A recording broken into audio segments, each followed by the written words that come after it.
احسن طریقے سے ہمارے سسٹم میں یوز کی جاتی ہیں اور مریضوں تک پہنچتی ہیں. اس میں ہمارا جو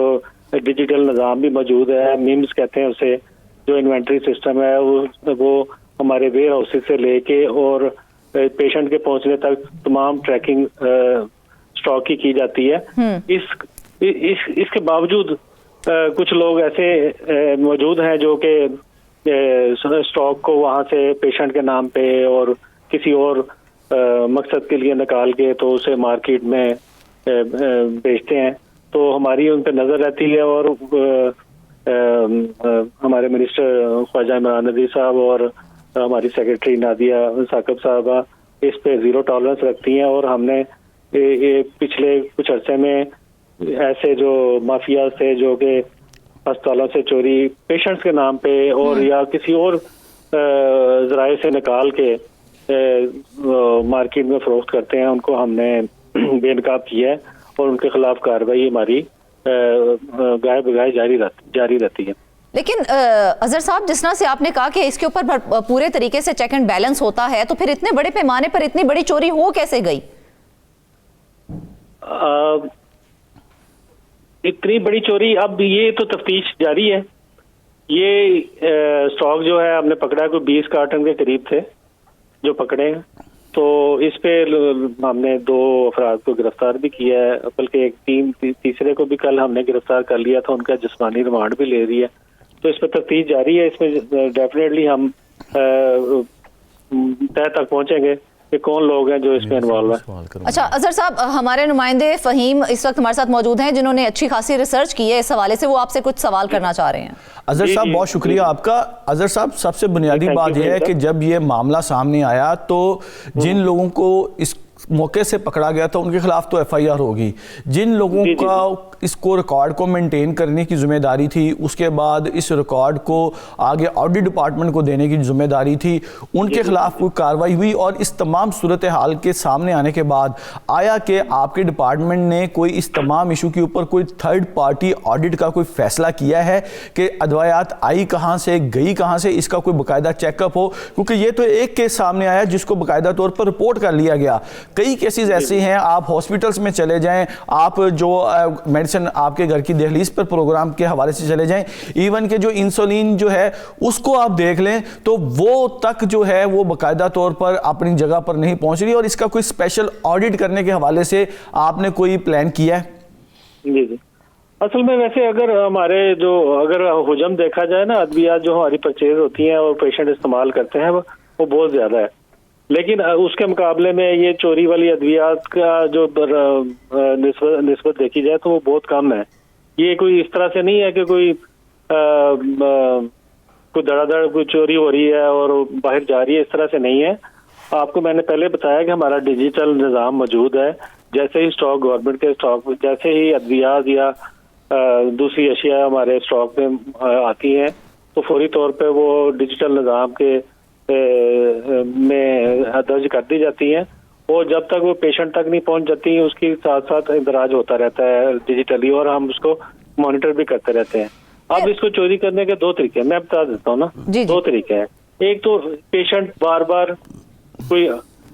اپنے نام پہ نکلوا رہے ہوں اور وہ بعد میں اکٹھی کر کے کہیں پر بھیج دی جائے. دوسرا طریقہ یہ ہے کہ جب اندراج ہو رہا ہو اس وقت کہیں سے اسکپ ہو جائے.